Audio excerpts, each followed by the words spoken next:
Hello, I'm going to talk about rates of reaction and what is the second part of the third unit. So we're going to go into just measuring rates and then talk about the rate law and do a few examples. So the expression of rates can be the disappearance or formation of a product, and formation of a product or disappearance of a reactant. And these are going to be opposites of each other. So in this reaction, you can measure them relatively, and saying 2 moles of the dinitrogen pentoxide would disappear, and then compare it to the rate of 4 moles of nitrogen dioxide or 1 mole of oxygen being produced. So this is what we have written here. For every 1 mole of oxygen produced, 4 moles of nitrogen dioxide are produced, and then there's the 2 moles of the reactant that's consumed. You can express them as ratios, saying that the rate of production of oxygen is half of that of the disappearance of the dinitrogen pentoxide, and the rate of production of oxygen is a quarter of the rate of the production of the nitrogen dioxide. Using those molar ratios that I'm sure you're familiar with from grade 11 to talk about the rate. I should mention that the rate is always a measure of concentration per time, so moles per liter per second, and those units will come up in a few slides. So we could express that this is going to be the change in concentration over the change in time. Given an expression like this, the negative would indicate that the dinitrogen pentoxide is disappearing, and the positive being the production of the two products. So in this example, at a specific time, the reaction, at a specific time in the reaction, ammonia is disappearing at a rate of 0.068 moles per liter seconds. What is the corresponding rate of production of water? So if you have ammonia disappearing and there's 4 moles of ammonia for every 6 moles of water being produced, that ratio of 4 to 6 will be key in figuring out the rate of the reaction, the rate of production of water. So it's 6/4 if you're going to relate water to ammonia respectively, and then you can multiply that value by your rate, and as you see in the example here, simplifying the ratio, multiplying it by our known rate gives that 0.10 moles per liter second is the rate of production of water in this example.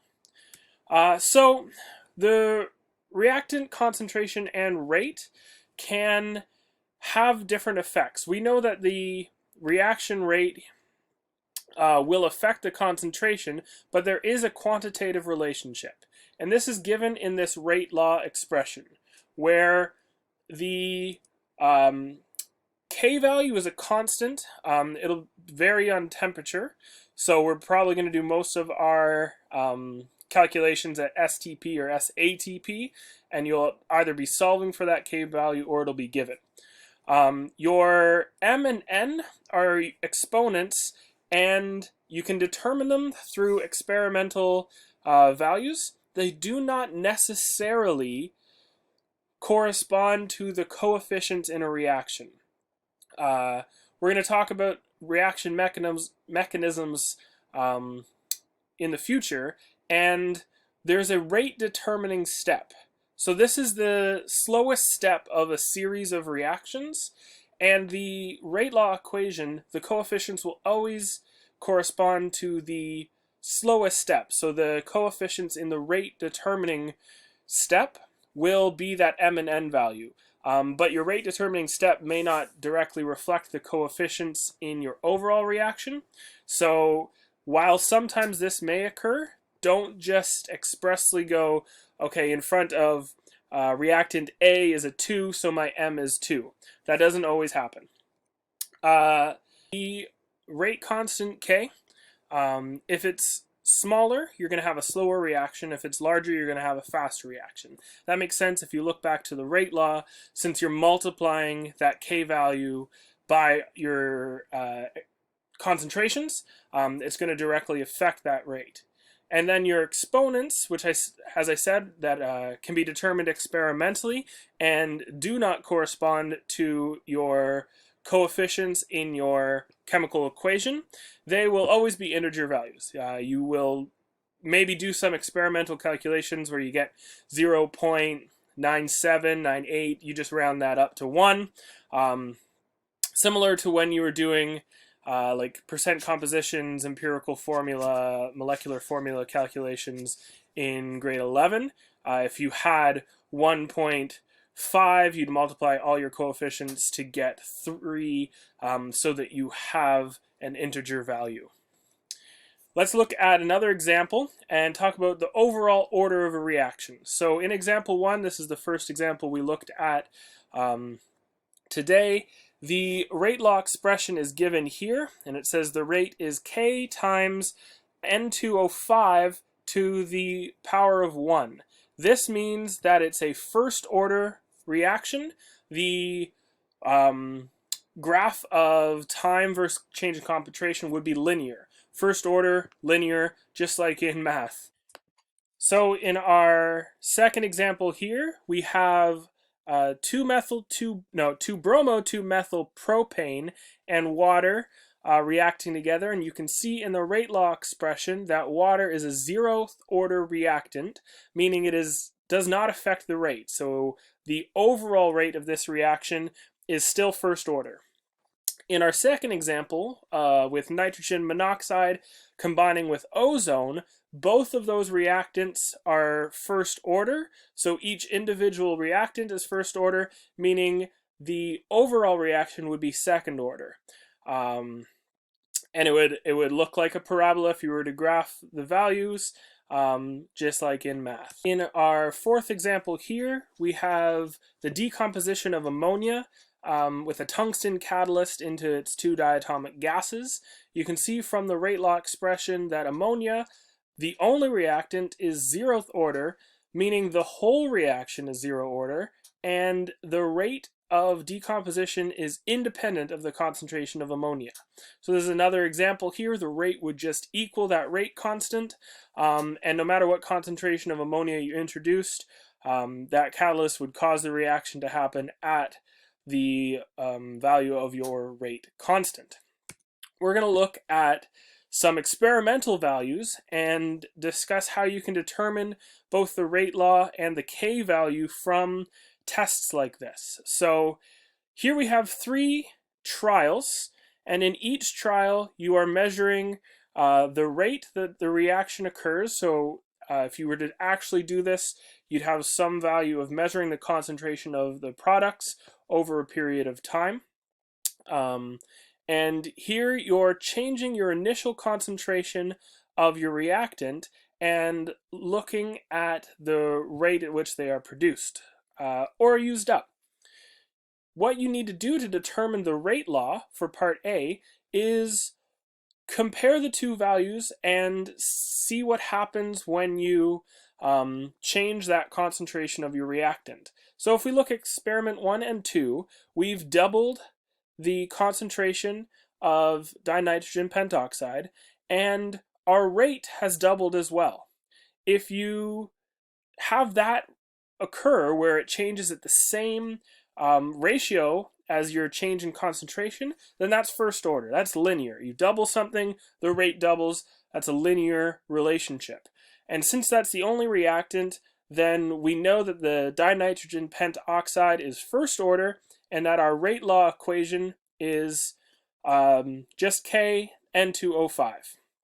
To get the answer to B, you can plug in, I'll go back a second, any one of these experimental values into your equation. So you can plug 0.01 and 4.8, and you would have 0.01, 4.8, and it would just be the K value of 4.8 times 10 to the negative 4. The same value would you would arrive at the same value if you used 0.02 and 9.6 or 0.03 and 1.5. You're going to get that same K expression. That's what a constant is. One more example here. Now you have 2 reactants, and what you need to do is the same sort of comparison, except you need to choose your experiments wisely. You need to focus on one reactant at a time. So if you look at experiment 1 and 2 and compare how their rates change, you are looking at a constant concentration of hydrogen gas, meaning the only reactant that can affect the rate between the rate difference in experiments 1 and 2 is your nitrogen monoxide. Here nitrogen monoxide is doubled, and then you can look at the rate expression and see how that rate changes when you double nitrogen monoxide. I'm not going to give you the answers, they're on the next page. I'm going to say pause it in a second to see if you can get the correct answers. The next step would be comparing experiments 1 and 3, because in experiment 1 and experiment 3, the nitrogen monoxide concentration is the same and the hydrogen gas concentration has doubled. Thus, the difference in the rate would give you the values of, the order at which hydrogen affects this equation. So pause now, try and do A, B, C, and D, and then I'm going to move to the next slide where the answers are shown. Pausing. Okay, these are your answers. The nitrogen monoxide would be second order, and the hydrogen gas would be first order. If you plug any of those trial values in, you would get the K value of 6.30, meaning your full expression with the K value substituted in would be the rate is equal to 6.30, and then nitrogen monoxide to the second power, and hydrogen gas to the first power.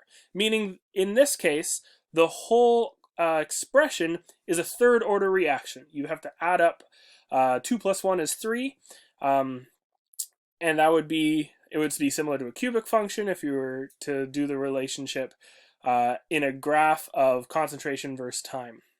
The last thing here is it says there's a concept check to calculate the units for your constant. The units will always change because it won't always change, but the units will always be different for what order your overall reaction is. Think about it. The rate is always going to be in moles per liter per second, and your concentrations are always in moles per liter, but you're going to have a different power on those concentrations. Here you'd have moles per liter whole squared times moles per liter, meaning to get and cancel out your units to get a moles per liter per second value on rate, your K value will change. So try and do it a few times with first, second, third order reactions and see if you can get the proper units for your K value. That is all for this lesson. Try some of the practice problems that are on the worksheet, and I can take some of those up if needed.